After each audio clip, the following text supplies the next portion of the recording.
he's a lame duck. On day one, he can't run for re-election. That does change the political dynamic. You're listening to the USSC Briefing Room, a podcast from the United States Study Center at the University of Sydney, where we give you a seat at the table for a USSC briefing on the latest developments in U.S. news and foreign policy. We'll cover what you need to know and what's beneath the surface of the news. Hello, I'm Mari Kirk, Director of Engagement Impact at the United States Studies Center. Thank you for joining us on the USSC Briefing Room today. Before we begin, I'd like to acknowledge the traditional owners of the land we're recording on today. The University of Sydney is located on the land of the Gadigal people of the Eora Nation, and I pay my respects to their elders past, present, and future. The 2024 U.S. presidential election is behind us. After months, or what felt like longer, of speculation and one of the most tumultuous campaigns in history, we now know that we will have a second Trump term beginning on the 20th of January, 2025. How did what looked like a coin toss election lead to such a resounding outcome? What can we expect to see in a Trump 2.0 administration? And what should allies and partners do now to prepare?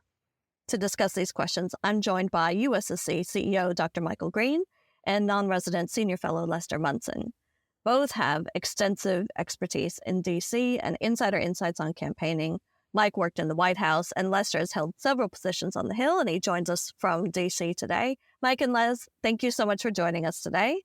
Pleasure. Thank you. And at the end of the episode, we'll get you by the numbers stat. On the election, there's so many numbers to choose from, so I'm really keen to hear what you've got for that. To kick things off, we did think this was going to be an incredibly close election, but in the end, it wasn't. So why do you think that Trump had such a resounding victory on the day? Mike, I might start with you, but Les, I'd love to hear from you as well. Well, I'm a structuralist, so I go to the numbers and the structural factors first.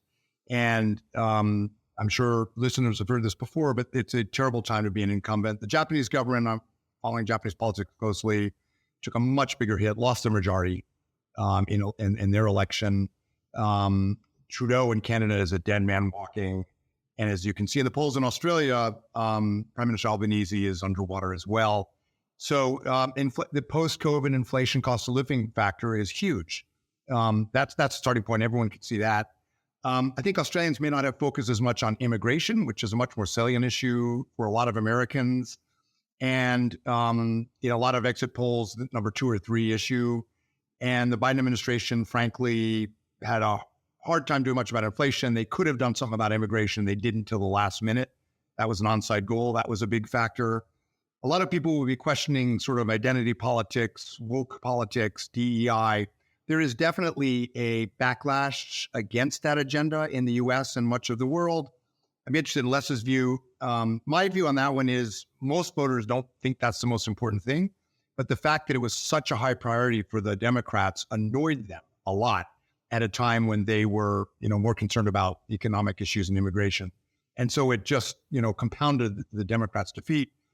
All in all, my view is it's not a tectonic shift in the electorate. I think you'll probably see the Dems win the midterms in 2 years. That usually happens.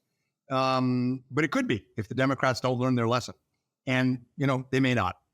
Well, what about you, Les? What do you think? Yeah, I agree with Mike's assessment. I would add a couple of things. One, I think on kind of the woke identity politics question, Trump, I don't know that people don't care about it. I think Trump just had the better argument. He went for almost a class warfare model of the working class versus the elites. And that was a more compelling message than, something about patriarchy or white supremacy or that kind of thing. I'm not saying those aren't issues. They're definitely issues particularly for certain constituencies for the Democrats. But he simply had a more compelling message that seemed to resonate with more people. And in fact, if you look at the makeup of the vote for Trump, it's actually the least divided racially that the U.S. has been in many years. He got a significant portion of the Hispanic vote, I think almost half. He did better among African Americans than Republicans have done in a very long time. And so this his kind of economic populism message, which is still surprising for me as an old Republican, was proved to be pretty effective. I think the other thing that really hurt the Democrats was they simply had a candidate who wasn't chosen by the voters. Kamala Harris did not go through a primary process. When she did go through one in 2019, she did not do well. As much as she may be a lovely human being and kind of a inspiring figure for some people, she's not a good candidate on the stump. And people saw that in the interviews, the unwillingness to perhaps directly answer some tough questions. So I think that the combination of Trump's economic message, which was more compelling than the DEI message of the Democrats, and a flawed candidate for the Democrats those were the real difference makers for me. Oh, and for Harris, I mean, aside from her campaign approach, and because she didn't go through the primary, she had a much shorter campaign, and not the U.S. electorate isn't always super familiar with the vice president anyway. So she was relatively unknown by certain groups of key voters that would need to turn out and vote. And so having that less exposure, as she'd gone through the primary, you would have seen her name a lot more. People would have known her for a lot longer. So that may have played a role as well. Mike, you touched on these external trends that were playing a role that we're seeing in elections across the board. What sort of balance do you think there was between these external or structural trends that led to the outcome versus the campaign tactics or candidates themselves? I've worked on campaigns, but I was always the foreign policy advisor, and the last thing we understood was how to get votes. We used to joke that our clever policy on Lithuania would win us Florida. I've watched the professionals do it, and my view is Harris ran a pretty professional campaign, actually. And so tactically, she had one big mistake, which was when she was asked on a television show, what would be different between you and Joe Biden? Knowing that 3/4 of Americans wanted change, in some polls, 90%, the worst thing she could have said was what she said, which is no big difference, basically. I can't think of anything. So that was a tactical mistake. But in the debate, in her acceptance speech at the convention, in the ground campaign they set up, she did well. And in the swing states, it was pretty close. She lost, but where they focused, they had some impact. So I don't think the tactical campaign bit was the problem. We have a what if problem, as you mentioned, Mari, and Les touched on, like what if Joe Biden had not run for a second term and there'd been a primary? That's still the headwinds of incumbent. Look, if they'd gotten somebody like Bernie Sanders, they would have lost even worse, in my view.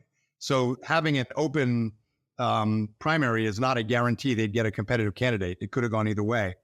But if they had gotten someone who could distance themselves from Biden, connect with working Americans the way the Democrats hadn't, maybe they could have done it. So I think the Biden factor, historians will debate. I think he's going to have a pretty tarnished legacy because of this. And I don't want to be a determinist, a structuralist, and kind of sound like a Marxist, but she absolutely had an uphill battle. Absolutely. I mean, this was not going to be easy. So I do think that is the most important factor. Look, I agree with Les on the identity politics. I think the Democrats tactically, strategically depend too much on identity in their electoral strategies. And you can see it, I'm sure, Les, in all the post-election, lamenting in the Democratic Party. They're totally split. There's some people who say, well, this just proves that those dumb voters don't hear our message about how racist Republicans are. That's a losing recipe.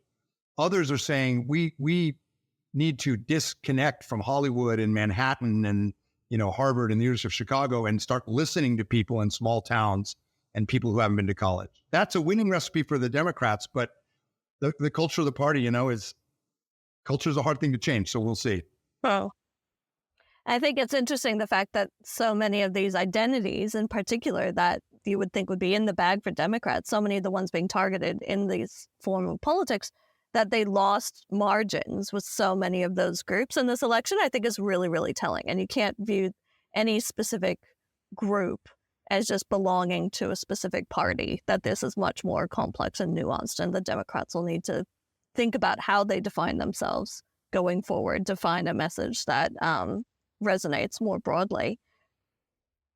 I have to think, at least right now here in the Washington area, people are saying, is it in 2028, is it going to be Josh Shapiro or AOC, Alexandria Ocasio-Cortez, who will be the Democrats' nominee? In other words, is it going to be the moderate white guy, or is it going to be a very progressive person from a minority group?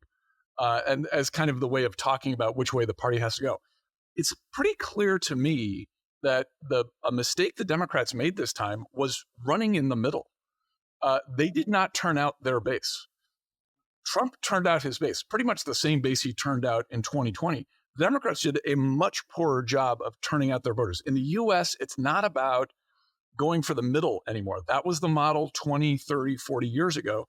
Now it's, can you get the people, those low propensity voters who might be inclined to vote for you, can you get them to show up? Trump can do that on the Republican side. Joe Biden did it for the Democrats.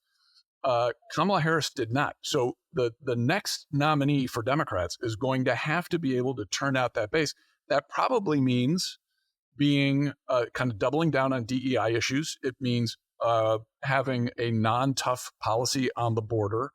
It's going to drive some other issues. So I think she actually made some mistakes by kind of dispensing with all of her progressive ideas and trying to run as someone in the middle. That may have cost her a lot of support among these Democrats. They needed to show up at the polls. And Les, you mentioned that, Biden in 2020 was able to get people to turn up to the polls.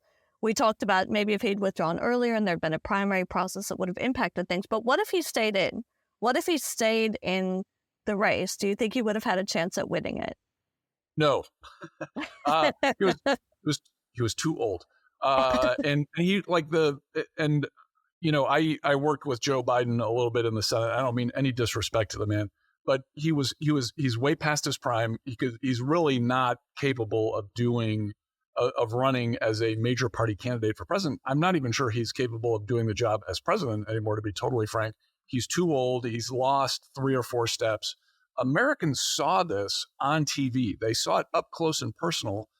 It wasn't just the wandering around on stage. It wasn't just the bad debate performance. It was a whole series of events over time. So I think the option of keeping on with Joe Biden was simply not realistic at all.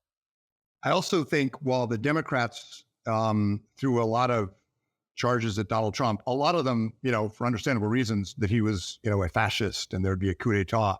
I think a lot of voters looked at Joe Biden's age and the way that was kept from the public and the way Harris was anointed. I think a lot of Americans looked at that and said, that was actually kind of a coup d'etat. I'm not saying I agree with that argument, but I think that hurt probably the Democratic Party more than they realized. I think if the Democrats want to really crush it in 2028, they want a Mark Cuban. They want a Democratic version of Trump, sort of. Americans are sick of politicians. All the polls show it. And both AOC and Josh Shapiro are politicians. So if I were king of the Democratic Party, I would be looking for a Mark Cuban or even a Dwayne "The Rock" Johnson. Or Oprah, somebody who, if Oprah or Mark Cuban doesn't perfectly triangulate the way Harris tried to get different constituencies, identity groups happy, I think people will give them a pass the way they gave Trump a pass. Most Americans in the polls don't like Donald Trump, but they think he's going to shake things up. And so I suspect 28 will be the same. An outsider, in a way, that's what Obama was. I think an outsider for some time in American politics is going to have the upper hand over a politician. It's my guess. And Mike, you talked about, your experience on the foreign policy side of campaigns. Whether their policy on Lithuania would win or lose Florida, who knows? But the common wisdom is that, foreign policy does not decide presidential elections. But this year, there were some big foreign policy factors at play. Do you think they could have made a difference? I mean, from Gaza and Ukraine, or even all the way back to the Afghanistan withdrawal, do you think that they may have played a role this time in a significant way? I don't know that specific issues, determined it. So, for example, on Gaza, if Harris had tilted more to the left to accommodate Arab Americans in Michigan, she would have lost Jewish Americans in Pennsylvania. And so I think she was sort of trapped. So there's no single issue, but I do think in addition to the anti-incumbency wave caused by inflation, there was an anti-incumbency wave over chaos in the world. I would give Biden high marks on Asia, but that's not in the news. What's in the news is the Middle East and Ukraine. And I give him some pretty good marks, mixed, but pretty good marks on Ukraine even. But the foreign affairs reading member of the public generally senses there's more chaos in the world and that the American administration is reacting to it, not shaping it. And that's my take. We don't have polling numbers yet to validate that, but my guess is Trump benefited. And his message on this was a complete fabrication. I will end all these wars on day one and stuff. But there was this sense in the public that the American government, the president, was reacting to events, not shaping them. And Americans want a president like Reagan who shapes events. And I think Trump capitalized from that. Yeah, Mari, I would add a couple of thoughts. One, the debacle of the Afghanistan withdrawal really hurt Biden's approval ratings back in August of 2021. I don't think he ever really recovered from that. It took him down a significant notch, and he struggled from that point forward. And then I would throw on top of that the Gaza war issue. What happened with the attack on Israel in late 2023.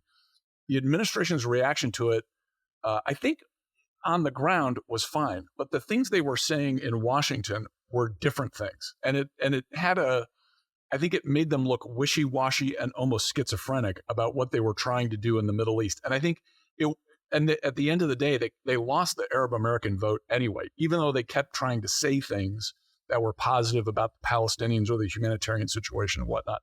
I think it would have been smarter to just own up to, we're going to stick with Israel through this thing. You may not like it, but that's the smart play for us, and we're going to do that. I think more honesty would have helped them in that situation, not trying to have it both ways with these different constituencies in Michigan and Pennsylvania. Yeah, so they're trying to split the baby. I think that's exactly right. When I said people are sick of politicians, I think people want decisiveness, even if it's wrong 30% of the time. They want decisiveness. And if you're trying to strike the perfect balance on an issue like Gaza, you are not going to look decisive. Afghanistan, by the way, was entirely Joe Biden's fault, in my view. Like I said, I give him high marks on Asia policy. But Afghanistan was the policy Joe Biden wanted when he was vice president. He put it into effect. He had a team of capable cabinet members, but they were his former staffers mainly. Nobody challenged him. And it was a debacle, and that was his fault. And Les is right. I don't think the polls ever really recovered. It was July in his first year, and it was a sharp drop, wasn't it? And never really came back. Lost like 10 points. Yeah. It never really recovered. Yeah.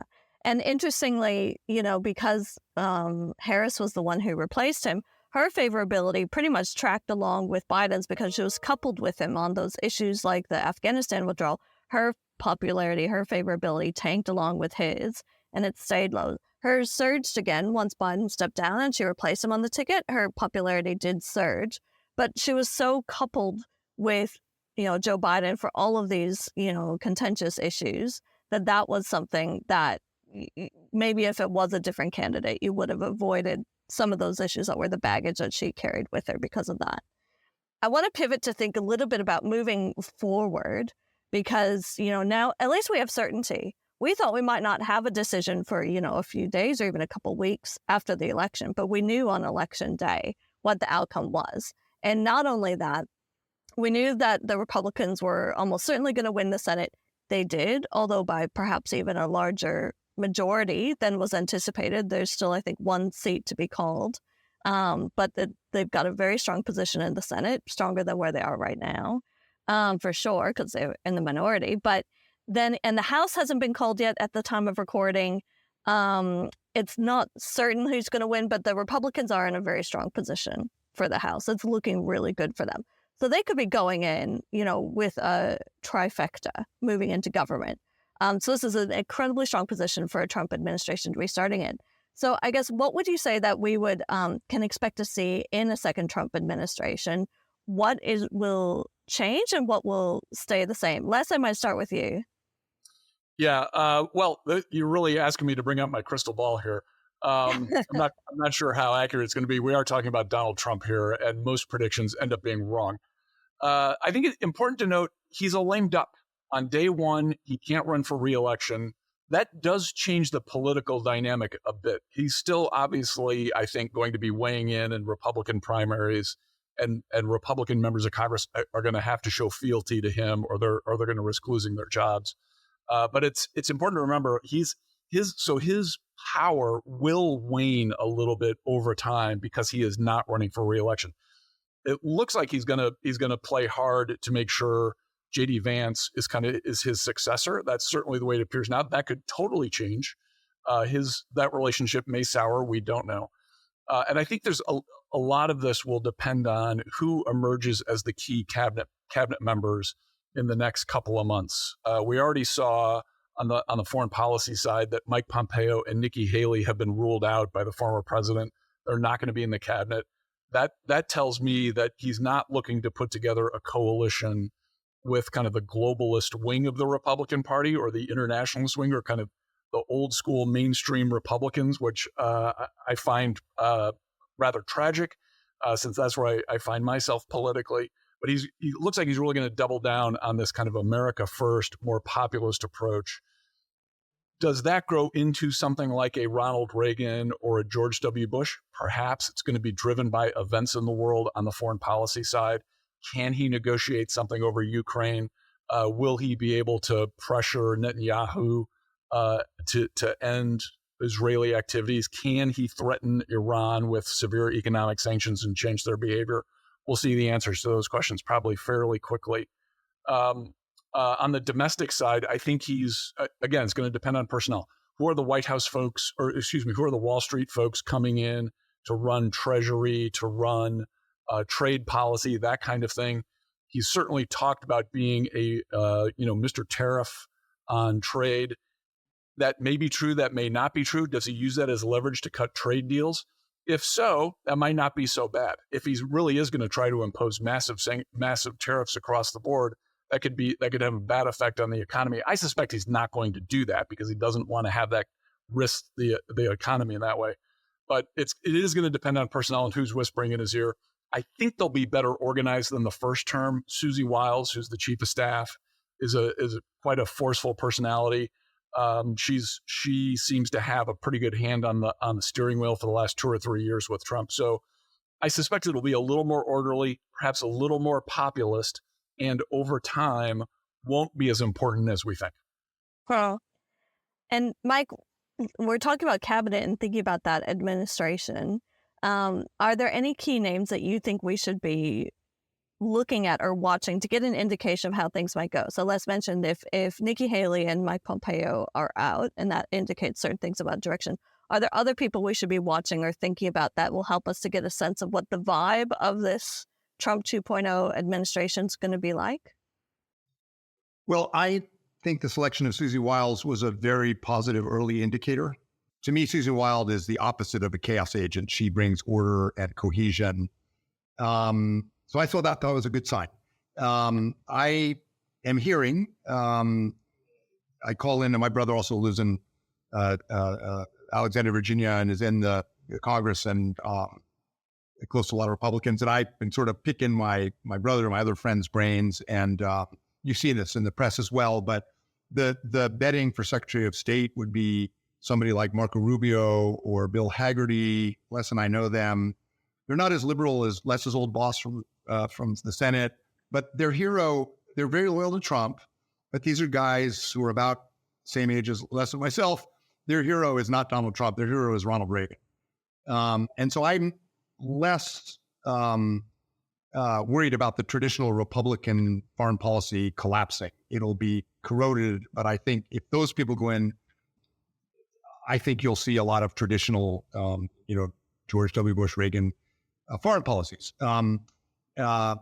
The biggest difference, if they go in, by the way, the biggest difference will be, in the Bush administration, we had a certain number of ideologues on the right. They normally didn't get Senate confirmed positions. They were special assistants or in the White House. They drove the bureaucracy crazy. The confirmed secretaries and deputy secretaries spent a lot of time trying to control them. Exact same thing happened with Biden. The left came in, had a big role in USTR, U.S. Trade Representative's Office, Department of Education, and the bureaucracy, and the secretaries had to sort of manage them. In Trump world, there'll be a lot more of them, and they'll have a lot more hand grenades. They'll have a lot more access to the White House. So I don't pity. I respect and like the Marco Rubios and Bill Haggertys. I don't pity them because it's going to be a lot more internal chaos for them to manage. And it's tricky because their loyalty to Trump will be, something they have to maintain. But their instincts are good, a lot of these people. And so I think allies like Australia, Japan will have a lot of people they can work with. And I don't buy the argument that you hear on the left that it won't be like the first term because there will be no adults in the room. The adults from the first term many of them were so traumatized, they won't do it again. But less knows politics, power is like cocaine and people will come in. And some pretty good people, in my view. They're just going to have a hell of a time because they're going to be surrounded by some real, if you want to know, read the Heritage Foundation Project 2025. And we talked a little bit about, I guess the side of the appointees or people who might make up the admin who would have, be the Reagan era Republicans or the, George W. Bush era Republicans versus MAGA Republicans where, J.D. Vance would be on that side and some other appointees might be on that side. How would you define the difference for our audience who hasn't, grown up with Reagan or aren't super familiar with that from a foreign policy perspective? What is the difference between the Reagan version of the Republican Party and the MAGA version of the Republican Party? You're gonna make me and Les break out in hives thinking about this. You want to start? All right, I'll give it a shot. I think so. It's a different answer than it would have been 40 years ago. Today, the issue where you're seeing this defined is Ukraine. And the old Reagan coalition would have been very much in favor of providing abundant assistance to the Ukrainians in their fight against the Russians, I think. Similarly, the George W. Bush administration certainly would have helped the Ukrainians. Today, those folks, and I count myself among them, I think Mike is as well, would be for a very kind of proactive approach to Ukraine.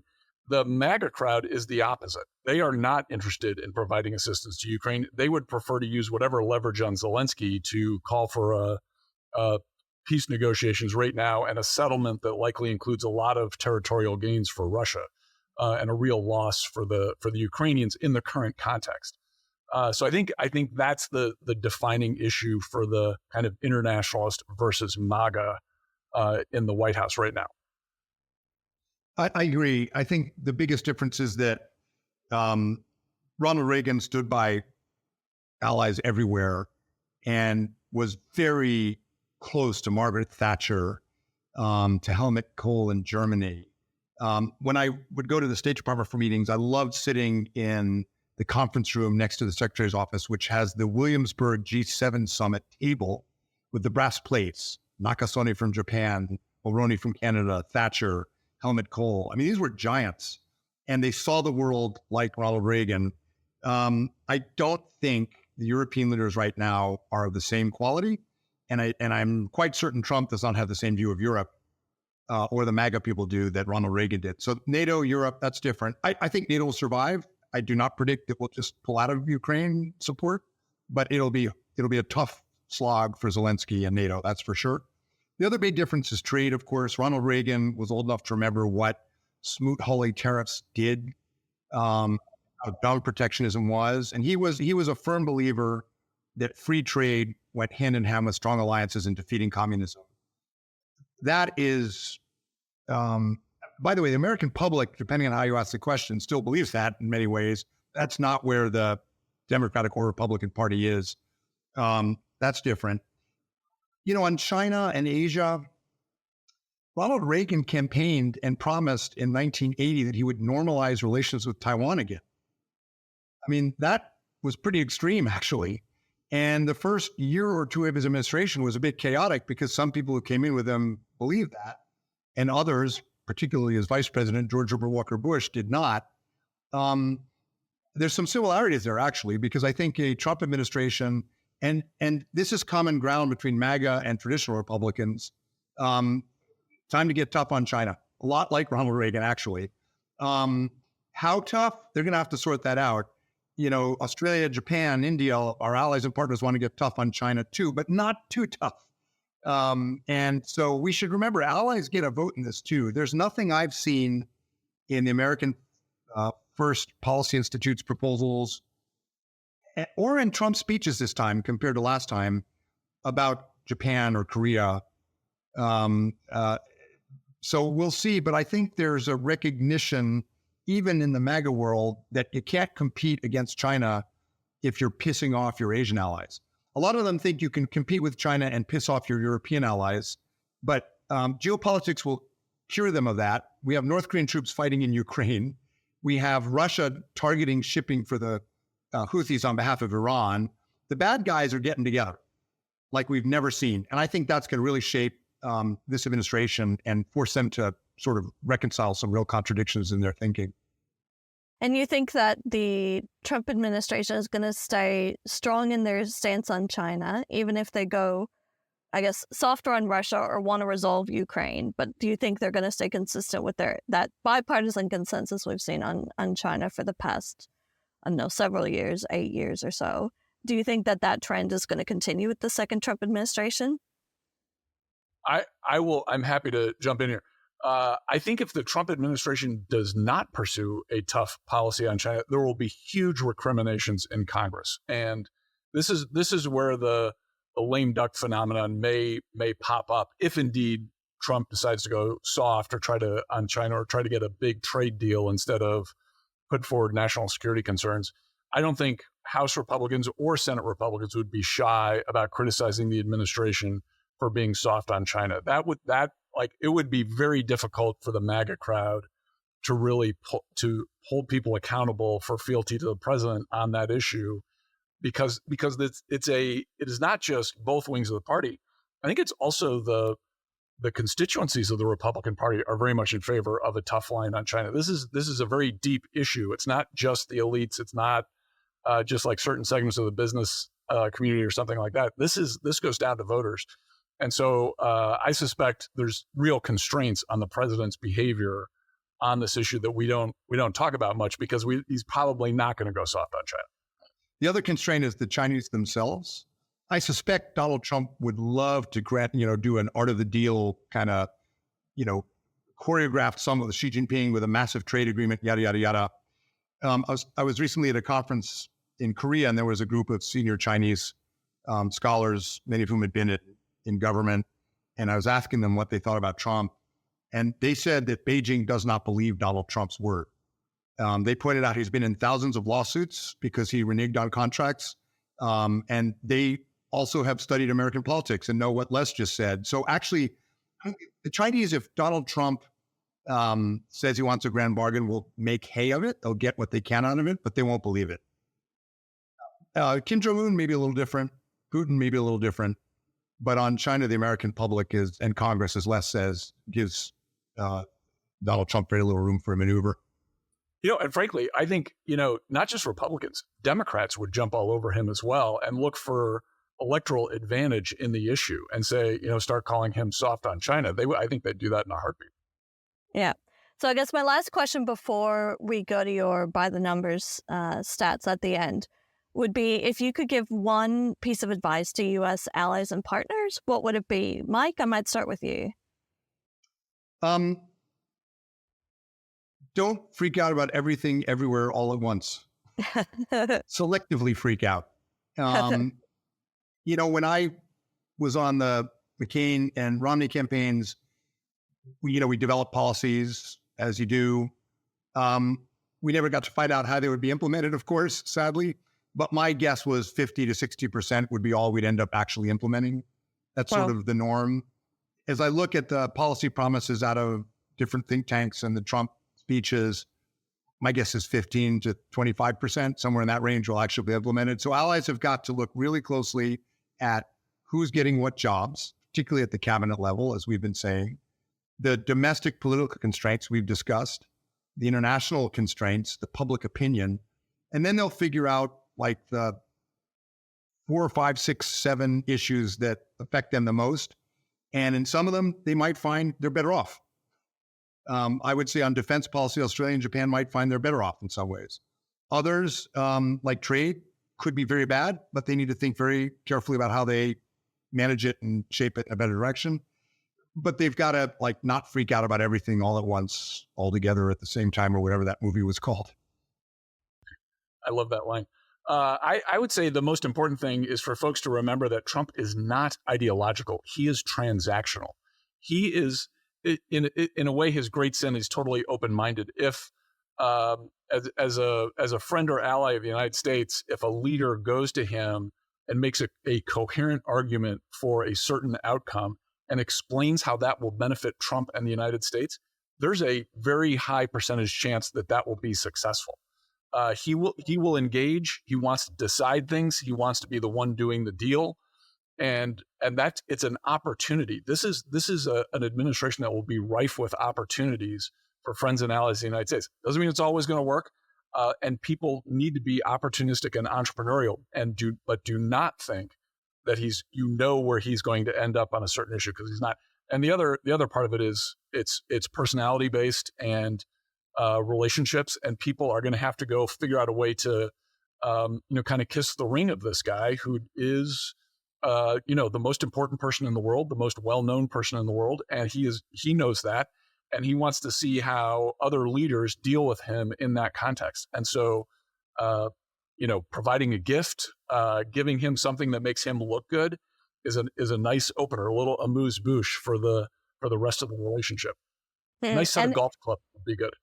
There you go. And I mean, Australia and Japan as well did remarkably well with the first Trump administration in terms of managing that relationship really effectively, working with him and then getting good outcomes for their countries. So I think there's a lot that we can learn because we've had a Trump administration before. This is not some completely unknown quantity. We know this. And so I think we can learn from that first term. But yeah, Australia did remarkably well last time. So hopefully they'll fare well this time around as well. So now I'd love to get your by the numbers stats. Last time I'd start with you. What number do you have for us today? So a lot of people talk about the percentage of the vote that our presidents get or presidential candidates get in a U.S. election. I instead want to talk about the gross vote totals for the candidates. In 2024, this most recent election, Donald Trump got about 74.5 million votes. They're still counting, may go up close to 75, but call it 75 million votes. Kamala Harris got 71 million. She lost by about 3.5 or 4 million votes. In 2020, Trump had about the same number of votes as he did in 2024. It was closer to 74, but it's between 74 million and 75. Joe Biden had 81 million votes. So in 4 years, the Democrats lost 10 million voters. That is the fundamental problem for the Democrats. That is you must get out your low propensity voters issue. It's not about persuading the moderates or the independents. It's about getting those people who agree with you but are reluctant to vote to actually show up and vote. That's the trick they're going to have to solve in 4 years. 10 million drop. That is massive. How about you, Mike? What number do you have for us? 28, not 2028, but the number 28, because that is the average number of seats lost by the incumbent president in midterms since World War II, 28. So we'll see where the House ends up when they finish counting, but it will be, if it's Republican majority, a majority of single digits, maybe 1 or 2 seats. So there's a very high probability that that the House turns against the president and they control the budget.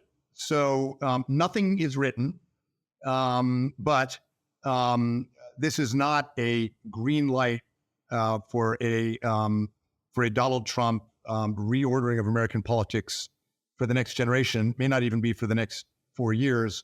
American voters are very fickle right now. They're cranky. They want change, and they're going to want change in 2 years. Just watch. Wow, that's very fascinating and interesting to think ahead to 2026 and what that means. I think we're thinking about the next 4 years, but really the next 2 years are going to look different than the 2 years after that. So as we wrap up, I'd like to point out a couple of other podcasts that may be of interest to our audience. Michael Green, who's on the podcast today, is also co-host of the Asia Chessboard podcast with Jude Blanchett, the Freeman Chair for China Studies at the Center for Strategic and International Studies. And I'd also recommend checking out the USSC Live podcast series that runs recordings from major live events, including all of our election watch events from this year. You can find these on our website at ussc.edu.au or wherever you get your podcasts. Mike and Les, thank you so much for joining me today. Thank you. Thank you.